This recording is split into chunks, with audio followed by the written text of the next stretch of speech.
buenos días. Lo que voy a intentar resumir en esta conferencia es un poco lo que estamos haciendo de función cardíaca, resumir cuáles son los parámetros de todo lo que se ha hablado, más o menos qué es lo que queda hoy en día para utilizar o qué es lo que la propuesta nuestra de utilizar en función cardíaca fetal. Entonces, cuando hablamos de función cardíaca, nos preguntamos en qué entidades tenemos que valorar o tenemos que preguntarnos por la función cardíaca fetal. Aquí tenemos una lista de los parámetros de las entidades que pueden alterar la función cardíaca. Entre ellos, defectos estructurales a nivel cardíaco, alteraciones autoinmunes, tipo lupus eritematoso, infecciones congénitas por parvovirus, anormalidades de la conducción, cualquier alteración del ritmo cardíaco, alteraciones del retorno venoso, cambios en las resistencias, hipoxia crónica. Aquí se incluye en este último parámetro las alteraciones más frecuentes como son la diabetes, el UGR, el Twin síndrome, que son entidades en las cuales siempre nos vamos a preguntar cómo está la función cardíaca de nuestro feto. ¿Qué herramientas tenemos entonces o cuáles son las herramientas que hemos utilizado desde siempre para la evaluación de la función cardíaca? Las mismas que conocemos todos, el Doppler pulsado, el Doppler continuo, Doppler color, modo M, y empiezan dos nuevas, de las cuales muchos habrán leído ya varios artículos, como es el Tissue Doppler, y una última en la cual quiero hacer bastante referencia, que es el Speckle Tracking, que hablaremos al final de ella. Entonces, cuando vamos a hablar de función cardíaca, siempre hay tres parámetros que todos recordamos: precarga, volumen sanguíneo que recibe el corazón fetal; poscarga, resistencias periféricas, pero a nivel fetal realmente estamos hablando más de resistencias placentarias; contractibilidad de la fibra miocárdica; y la ley de Franz-Starling, que me parece importante aclararla o volverla a recordar, porque a nivel fetal esa mayor distensibilidad y ese límite que tiene la fibra cardíaca para entrar en fallo es mucho más bajo, es inferior, o sea que la fibra cardíaca realmente falla mucho más rápido en el feto que en el adulto. Es por eso que es tan importante tenerla siempre en cuenta a nivel fetal. Cuando hablamos entonces de las herramientas que tenemos unos parámetros vasculares, y dentro de ellos el ductus venoso continúa siendo un parámetro de función cardíaca fetal, continúa siendo un parámetro que nos habla de función cardíaca de corazón derecho, de evaluación de la precarga. Cuando tenemos la evaluación de la sístole, de la diástole, cuando la contracción atrial comienza a ser ausente, nos está hablando de disfunción diastólica. Es un parámetro que permanece como tal, como parámetro de disfunción diastólica, y que siempre debemos tener en cuenta, sobre todo en estos estadios, en los estadios finales aquí, ¿no? Otro vaso que permanece como no un reflejo directo, más bien un reflejo indirecto de la función cardíaca, va a ser el istmo aórtico, aunque claro, sabemos que tiene más importancia reflejando función placentaria, ¿no? Entonces el istmo aórtico se ha descrito como esa pequeña porción de la aorta a nivel del callado de la aorta, donde se mide justo después de la salida de los trompos supraórticos y a la salida de la aorta descendente. Está descrito desde el 2001 y nosotros hemos hecho con nuestro grupo varias publicaciones tratando de determinar el mejor sitio para la medición. Es un parámetro o un vaso que toma tiempo, ¿no? Generalmente lo hacemos a nivel de los cortes, de un corte sagital, como lo vemos aquí, pero nosotros hemos propuesto que también podría ser posible medirlo en el corte de 3 vasos, ¿no? Justo a nivel de la aorta, antes de llegar aquí al ductus. Sería un sitio donde de forma más fácil y gastando menos tiempo podríamos lograr la medición. Una valoración subjetiva y una valoración objetiva. La valoración subjetiva, cuando la diástole está presente, nos va a hablar de que es normal, de que es un flujo anterógrado a nivel de la aorta, de que no hay un fallo como tal, pero cuando el flujo ya se hace retrógrado, pues realmente nos va a hablar que las resistencias placentarias están muy aumentadas, nos va a hablar de que hay un fallo posiblemente de hipoxia crónica que ya está en estadios finales y que es un feto que posiblemente está muy cerca de entrar en un fallo cardíaco. Asimismo, en la valoración objetiva teníamos el índice del flujo ísmico, ¿no? Que toma en cuenta las integrales de la sístole, de la velocidad de la sístole, la integral de la velocidad de la diástole, que la mayoría de los equipos calculan esto de forma automática. Entonces hacemos la integral de la velocidad de la sístole más la velocidad de la integral de la diástole sobre la sístole y podemos obtener una escala cuantitativa. Cuando es mayor a 1, vamos a decir que el flujo es anterógrado, o sea que estamos hablando de un corazón que funciona bien, no hay unas resistencias placentarias muy alteradas. Cuando está entre 0 y 1, vamos a hablar de que el flujo, aunque ya tiene flujo retrógrado, por suerte todavía predomina el flujo anterógrado a nivel de la aorta y bueno, podemos tomar esto en cuenta para tomar decisiones, sobre todo decisiones pronósticas o decisiones de en qué momento sacar un feto, puede tener importancia. Entonces es un indicador de disturbios hemodinámicos a nivel fetoplacentario, un vaso que refleja de forma indirecta la función cardíaca, que se puede tener en cuenta, pero que tenemos que saber que la refleja de forma indirecta, que puede reflejar anormalidades a nivel del arco aórtico y que puede reflejar asociaciones con el desarrollo neurológico postnatal, que también es algo que se ha documentado recientemente por nuestro grupo. Pero esto es de otro tema.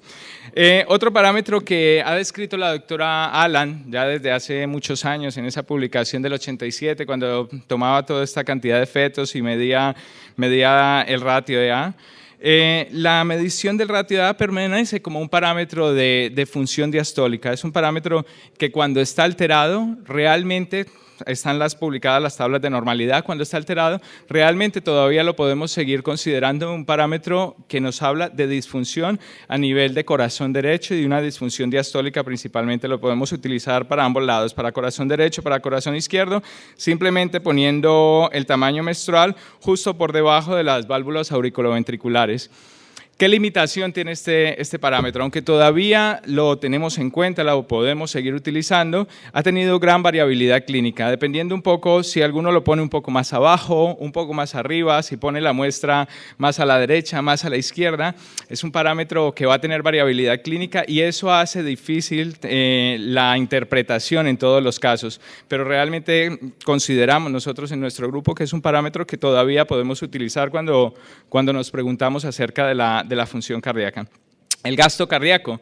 Todos sabemos, el gasto cardíaco se puede calcular en el feto, ¿no? El gasto cardíaco, frecuencia cardíaca por volumen latido. Ponemos un corte a nivel de la salida del flujo aórtico, por ejemplo.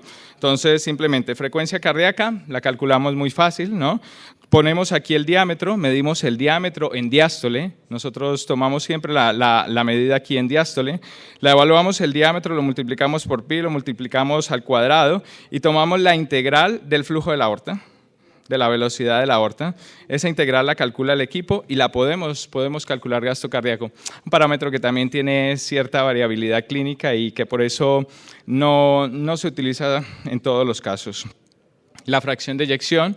Otro parámetro con variabilidad clínica, pero muy fácil de medir, muy fácil de determinar. Entonces ponemos el modo M a nivel de un 4 cámaras, justo por debajo de las auriculoventriculares. Ponemos allí el modo M, tomamos diámetro sistólico máximo, diámetro diastólico máximo y podemos calcular dos parámetros aquí. Uno es la fracción de acortamiento, que es diámetro diastólico, o sea, menos diámetro sistólico, en modo M, dividido entre el diámetro diastólico.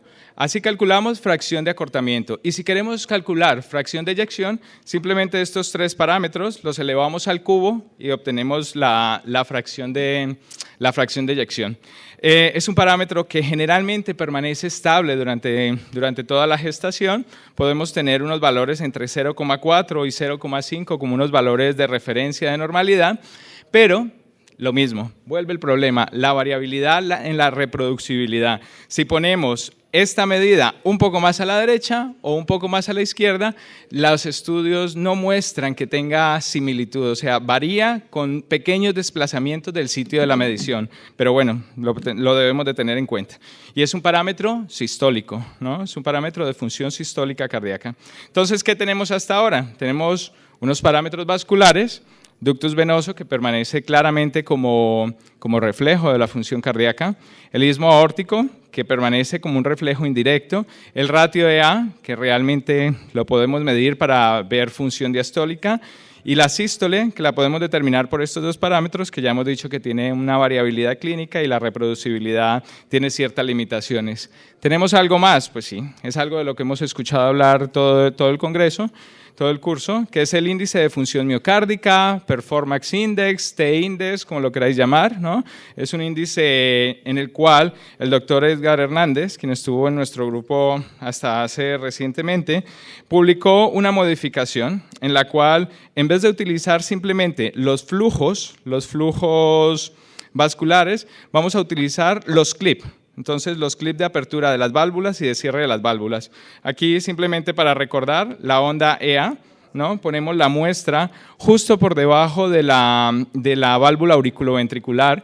En ventrículo izquierdo lo tenemos mucho mejor y podemos valorar en una sola medición ambas cosas, dada la cercanía que tiene la válvula aórtica con el flujo de salida de la válvula aórtica con la auriculoventricular, podemos en una sola medición tomarlo todo.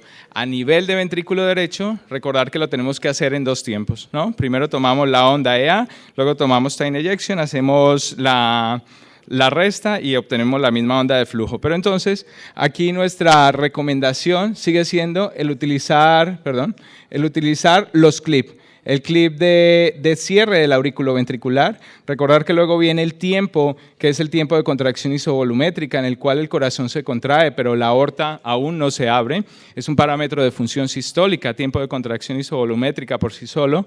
El flujo de eyección, time ejection, y el tiempo de relajación isovolumétrica, que es el momento en el cual se cierra la válvula aórtica. Aquí se ve muy bien el clip. Nosotros hacemos mucho énfasis en que tengamos los 4 clips en la medición, ¿vale? Nosotros hemos publicado en el 2011 un estudio en el cual hemos mostrado que la curva de aprendizaje se logra después de 65 mediciones aproximadamente. Entonces, con 65 mediciones, consideramos que un personal entrenado ya podría hacer esto perfectamente y que lo podría aplicar en todas las evaluaciones de la función cardíaca. ¿Cómo se calcula el índice? El índice de Tate, tiempo de contracción isovolumétrica, tiempo de relajación isovolumétrica sobre time ejection.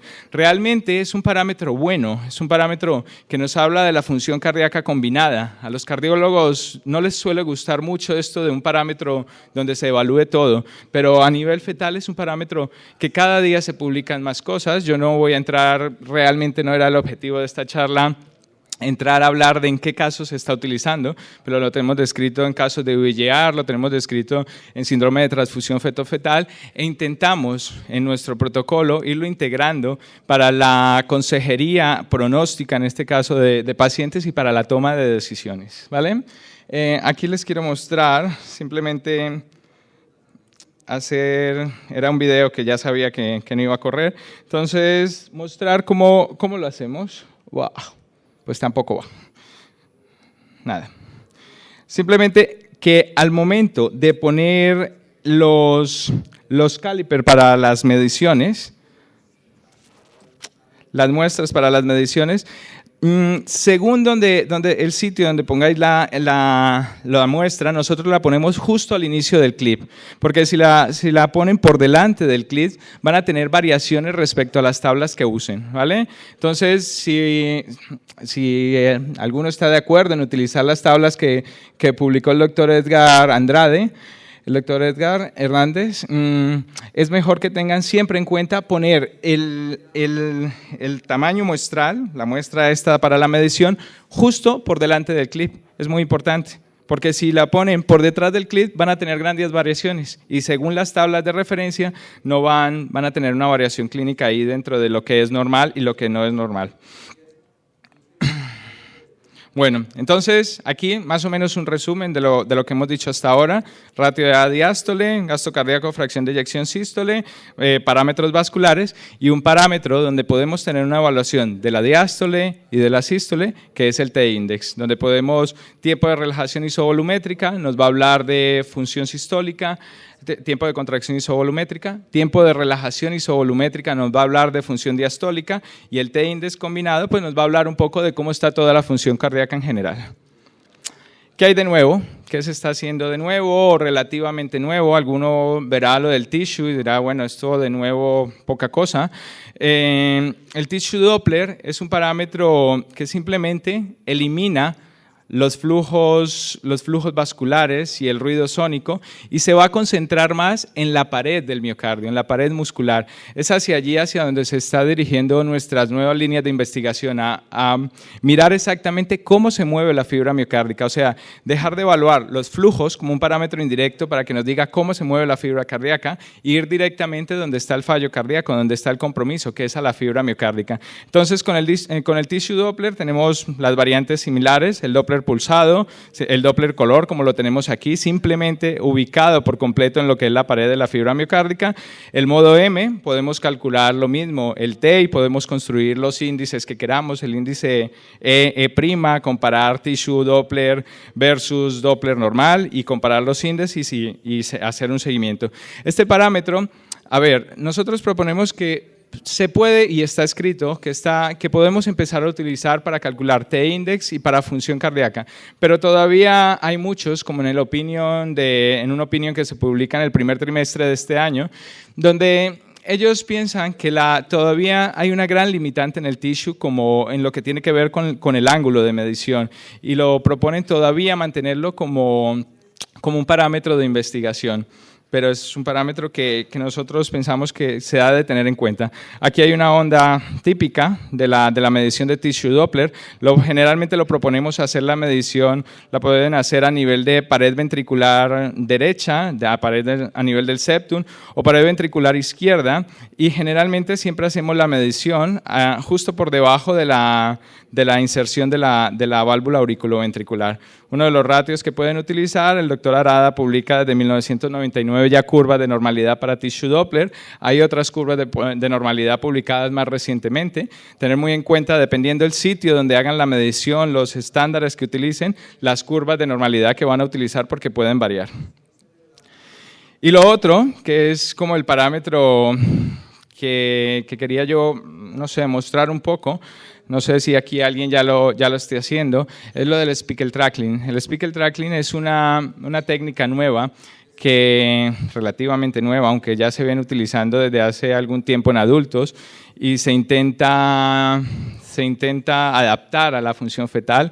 Eso ha dado muchos problemas, nos ha dado muchos problemas, porque todos los equipos que utilizamos, ya sea el de Siemens o el de General Electric, están con los settings definidos para adultos. Entonces, claro, cuando queremos medir fibra miocárdica a nivel fetal, solemos tener problemas para convertir el tamaño de la muestra y esto. ¿Qué es el Spiegel Tracking? Spiegel, no sé, lo traducen de muchas formas, como la PECA, el movimiento de la PECA, seguir el movimiento de la fibra miocárdica. Ubicamos un punto, ya sea a nivel del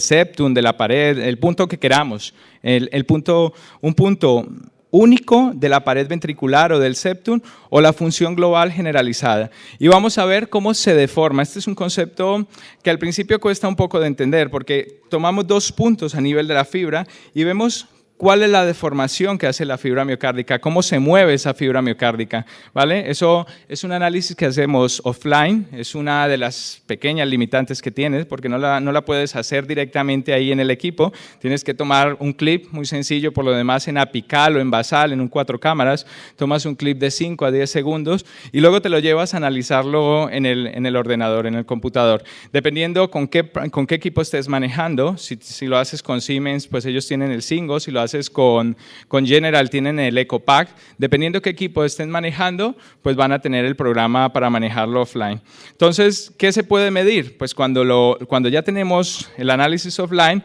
vamos al computador y ponemos, si queremos, ponemos unas muestras por toda la pared del ventrículo y podemos calcular la velocidad de la fibra miocárdica, cómo se mueve la velocidad de la fibra miocárdica, calcular los vectores de movimiento que tiene la fibra miocárdica, calcular el strain, que el strain es simplemente la deformidad de la fibra miocárdica, o el strain rate.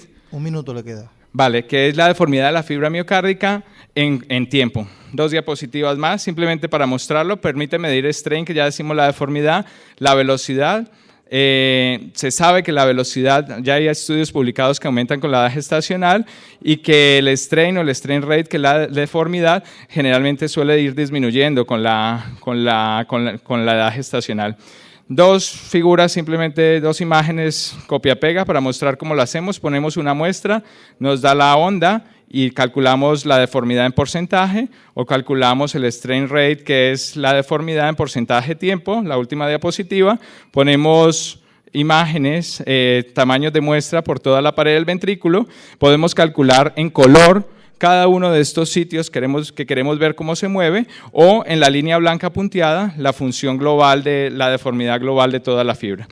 Lo mismo, simplemente como conclusión, me gustaría dejar en el auditorio que la función cardíaca, pues aclarar, como todos sabemos, es medible.